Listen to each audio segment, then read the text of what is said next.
മഹത്വം ഉണ്ടാവട്ടെ. ജൂൺ 5 ആഗോളമായി UN-ൻ്റെ തലത്തിൽ പരിസ്ഥിതി ദിനമായി ആഘോഷിക്കുകയാണ്. ജൂൺ 5 പരിസ്ഥിതി ദിനമായി ആഘോഷിക്കുവാനായിട്ട് എടുത്ത തീരുമാനം എല്ലാ വർഷവും നാം കൊണ്ടാടുന്നുണ്ട് എന്നുള്ളത് ഒരളവിൽ പറഞ്ഞാൽ പരിസ്ഥിതിയെക്കുറിച്ച് ഓർക്കുന്നതിനും വിലയിരുത്തുന്നതിനുമുള്ള ഒരു വലിയ അവസരമായിട്ട് ആയിത്തീരുന്നു എന്നുള്ളത് ഏറ്റവും ശ്രേഷ്ഠമാണ്. ഓരോ വർഷവും ജൂൺ 5 ആഗോള പരിസ്ഥിതി ദിനമായി നാം കൊണ്ടാടുന്നു. എന്നാൽ പരിസ്ഥിതിയുടെ കാര്യങ്ങളെ സംബന്ധിച്ച് വിചിന്തനം ചെയ്യുവാനും മാനവരാശിയുടെയും സർവ ചരാചരങ്ങളുടെയും ജീവജാലങ്ങളുടെയും ബന്ധങ്ങൾ, അത് താളാത്മകമായ ബന്ധങ്ങൾ എത്രമാത്രം ഭംഗിയായിട്ട് പോകുന്നു എന്നുള്ളത് മനസ്സിലാക്കുവാനും നാം പലപ്പോഴും മെനക്കെടാറില്ല എന്നുള്ളതാണ് ഏറ്റവും വലിയ ശോചനീയാവസ്ഥ. ഈ വർഷത്തെ ആഗോള പരിസ്ഥിതി ദിനമായി UN അംഗീകരിച്ചിരിക്കുന്ന ഒരു വിഷയം ഗ്രീൻ എക്കണോമി എന്നുള്ളതാണ്. ഗ്രീൻ എക്കണോമി എന്ന് പറഞ്ഞാൽ ഹരിത സാമ്പത്തികം. Green economy, does it include you എന്നുള്ളതാണ് മുഴുവനായിട്ടുള്ള ഈ വർഷത്തെ വിഷയം. ഹരിത സാമ്പത്തികം ഒരു വലിയ ദർശനമായി നമ്മുടെ മുമ്പിൽ രൂപപ്പെടേണ്ട ഒരു ചിന്തയാണ്. കാരണം നാം ഇന്ന് അനുധാവനം ചെയ്യുന്ന സാമ്പത്തികം ഒരു സുസ്ഥിര വികസനത്തിന് ചേർന്ന സാമ്പത്തിക നയമല്ല. യഥാർത്ഥത്തിൽ 2008 ആഗോളതലത്തിലുണ്ടായ സാമ്പത്തിക മാന്ദ്യം സുസ്ഥിര വികസനത്തിനെ കുറിച്ചുള്ള നമ്മുടെ ദർശനങ്ങളും ഒക്കെയാണ് ഈ ഹരിത സാമ്പത്തികം എന്നുള്ള ഒരാശയത്തിലേക്കും അതിൻ്റെ പ്രവൃത്തി മണ്ഡലത്തിലേക്കും ആഗോള ജനതയെ കൊണ്ടുവരുവാൻ തക്കവണ്ണം UN ഈ വർഷം ചിന്താവിഷയമായി എടുത്തത്. നാം ഇതുവരെ തുടർന്നുകൊണ്ടിരുന്ന സാമ്പത്തിക നയങ്ങളും നമ്മുടെ വികസനവും മാതൃകകളുമെല്ലാം തന്നെ ഒരു സുസ്ഥിരമായിട്ടുള്ളതല്ല എന്നുള്ളതാണ് ഏറ്റവും പ്രത്യേകത. പ്രകൃതിയെ അമിതമായി ചൂഷണം ചെയ്തും താൽക്കാലികമായ നേട്ടങ്ങൾ ഉണ്ടാക്കുവാനും മനുഷ്യൻ്റെ കേവല സുഖസൗകര്യങ്ങൾ മാത്രം ലാക്കാക്കി പ്രകൃതിയുമായി യാതൊരു താതാത്മ്യവുമില്ലാതെ ഭാവി തലമുറയെ ചിന്തിക്കാതെ മനുഷ്യൻ അപ്പോഴവൻ്റെ നേട്ടങ്ങൾക്ക് വേണ്ടിയുള്ള ഒരു വികസന മാതൃക കാലാകാലങ്ങളിൽ രൂപപ്പെട്ടു വന്നു. ഇത് ഒരു പക്ഷെങ്കിൽ രാഷ്ട്രീയക്കാരും ഈ എക്സ്പ്ലോയിറ്റേഷൻ ചിന്താഗതിയുള്ളവരും കൂടെ രൂപപ്പെടുത്തിയ ഒരു സാമ്പത്തിക നയമാണ്.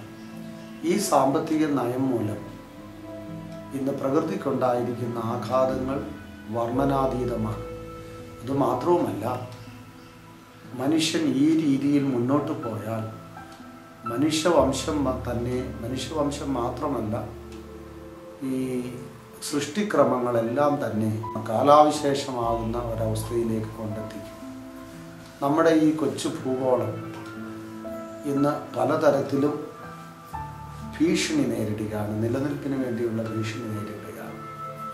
ഈ ഭീഷണി നമ്മൾ ഇതിനെ ക്രിയാത്മകമായി നേരിടുകയും അഡ്രസ് ചെയ്യുകയും ചെയ്തില്ലെങ്കിൽ ജീവൻ്റെ താളാത്മകം നഷ്ടപ്പെടുകയും സമൃദ്ധമായ ജീവൻ കർത്താവ് അരുളി ചെയ്ത നിങ്ങൾക്ക് ജീവൻ ഉണ്ടാകുവാനും സമൃദ്ധിയായ ജീവൻ ഉണ്ടാകുവാനുമാണ് ഞാൻ വന്നിരിക്കുന്നത് എന്ന് വിശാതമ്പുരാൻ അരുളി ചെയ്ത ഈ സമൃദ്ധമായ ജീവൻ്റെ ഒരനുഭവം ഇന്ന് കുറഞ്ഞുകൊണ്ടിരിക്കുകയാണ്.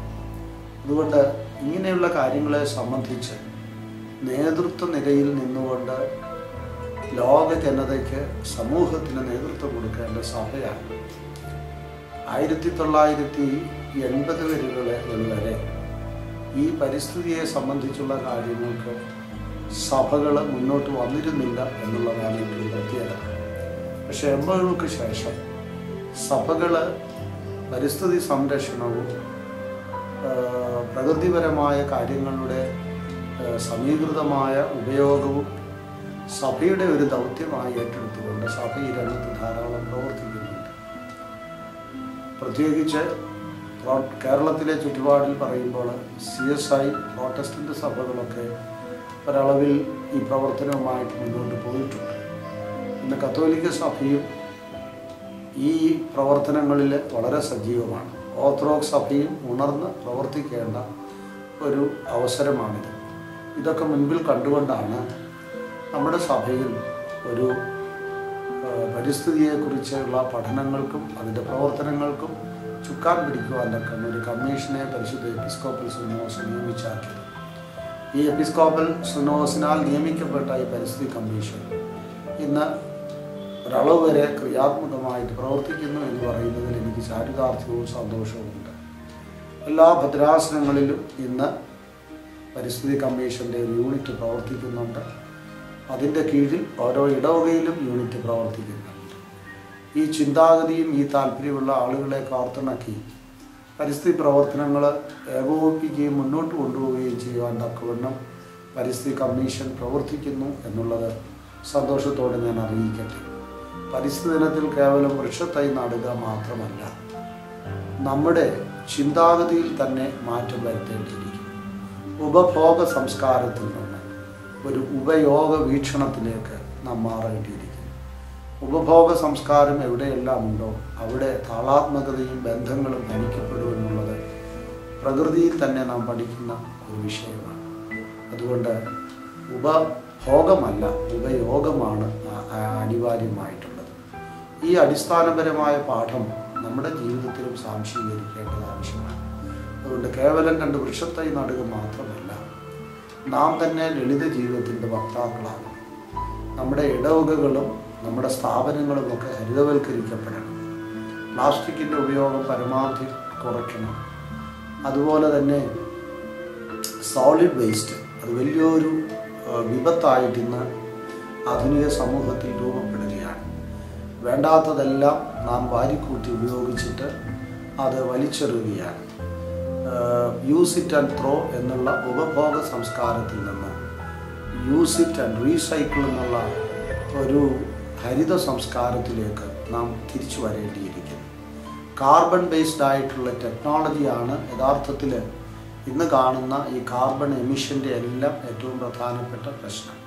അതുകൊണ്ട് ഹരിത സാമ്പത്തിക നയത്തിൽ മനുഷ്യൻ്റെ നേട്ടത്തോടൊപ്പം മനുഷ്യത്വത്തിൻ്റെ നേട്ടത്തോടൊപ്പം തന്നെ പ്രകൃതിയെ കൂടെ നോക്കിക്കാണുവാനുള്ള ഒരു സന്നദ്ധതയും വീക്ഷണവുമാണ് ഹരിത സാമ്പത്തിക നയം ഉന്നയിക്കുന്നത്. അതുകൊണ്ട് ഈ വർഷത്തെ ഈ വിഷയത്തോട് ചേർന്ന് നാമും പ്രവർത്തിക്കുകയും അത് ഉൾക്കൊള്ളുകയും ചെയ്യുന്ന ഒരു ഉപഭോഗ സംസ്കാരത്തിൻ്റെ എതിർക്കുന്ന, നേരെ മറിച്ച് ലളിത ജീവിതം നയിക്കുന്ന ഉപയോഗത്തിൻ്റെ വക്താക്കളായി നാം മാറണം. മാറിയേ മതിയാകുകയുള്ളൂ.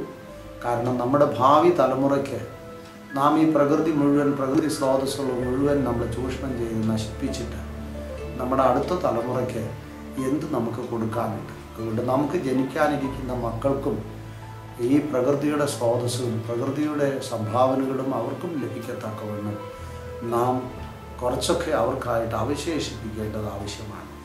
ഈ ഒരു ചിന്ത, ഈ ഒരു ബോധവൽക്കരണം സമൂഹത്തിൻ്റെ പല തലങ്ങളിൽ വ്യാപിപ്പിക്കുന്നതിനും ഇടവക തലത്തിലും യൂണിറ്റ് തലങ്ങളിലേക്കുമൊക്കെ ഈ ഒരു ചിന്തയെങ്കിലും സമന്വയിപ്പിക്കുന്നതിനും കമ്മീഷൻ്റെ പ്രവർത്തനങ്ങൾക്ക് സാധിക്കുന്നുണ്ട് എന്നുള്ളത് ഒരു വലിയ നേട്ടമായിട്ട് ഞാൻ കാണുകയാണ്. ഈ ബോധവൽക്കരണമാണ് ഒന്നാമത്തെ സ്റ്റെപ്പ്. ബോധവൽക്കരണം കഴിഞ്ഞാൽ ഏറ്റവും അടുത്തതായിട്ട് ചെയ്യേണ്ടത് നമ്മുടെ സ്ഥാപനങ്ങളും വീടുകളും ഇടവുകളുമൊക്കെ ഒരു ഹരിതവൽക്കരണത്തിൻ്റെ ഒരനുഭവത്തിലേക്ക് വരണം. മൂന്നാമതാണ് നമ്മൾ തീർച്ചയായിട്ടും അതുമായി ബന്ധപ്പെട്ട പരിസ്ഥിതി പ്രവർത്തനങ്ങളുമായിട്ടുള്ള പ്രോജക്റ്റ് അതാത് സ്ഥലങ്ങളിൽ ഏറ്റെടുക്കുകയും അത് പ്രാവർത്തികമാക്കുകയും ചെയ്യണം. എല്ലാവർക്കും ഈ ഹരിത ദിനത്തിൽ പ്രകൃതിയെ സംരക്ഷിക്കുവാനുള്ള, പ്രകൃതിയോട് ചേർന്ന് ദൈവത്തെ മഹത്വപ്പെടുത്തുവാനുള്ള ഒരു വലിയ കടപ്പാടുണ്ട്. ഹബക്കൂക്ക് പ്രവാചകൻ്റെ പുസ്തകം 2-ാം അധ്യായത്തിൽ ഈ ആഗോളവൽക്കരണത്തിനെതിരെയുള്ള 5 കഷ്ടങ്ങൾ അദ്ദേഹം കഷ്ടമായിട്ടാണ് പറയുന്നത്. വിശദമായിട്ട് ഈ അവസരത്തിൽ ഞാൻ സംസാരിക്കുന്നില്ല എങ്കിലും ഹബക്കൂക്ക് പ്രവാചകൻ്റെ പുസ്തകം 2-ാം അധ്യായത്തിൽ ആഗോളവൽക്കരണത്തിനെതിരെയുള്ള 5 തിന്മകൾ അക്കമിട്ട് അവിടെ പറയുന്നുണ്ട്. അതിലൊന്നാമത് പറയുന്നത്, ഏറ്റവും പ്രധാനമായിട്ടുള്ളത്, തൻ്റേതല്ലാത്ത പണം സമ്പാദിക്കുവാൻ ഒരുമ്പെടുന്ന ഒരു മനുഷ്യൻ.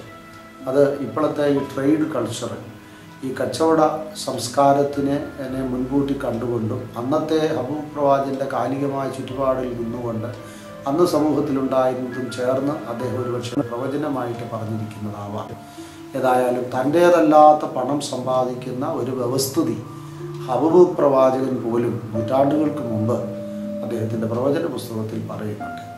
അതുകൊണ്ട് കച്ചവട സംസ്കാരത്തിൻ്റെ ഗ്ലോബലൈസേഷൻ അല്ല, സ്നേഹത്തിൻ്റെ ആഗോളവൽക്കരണവും ലളിത ജീവിതത്തിൻ്റെ ആഗോളവൽക്കരണവും നമുക്ക് ലക്ഷ്യം വയ്ക്കാം.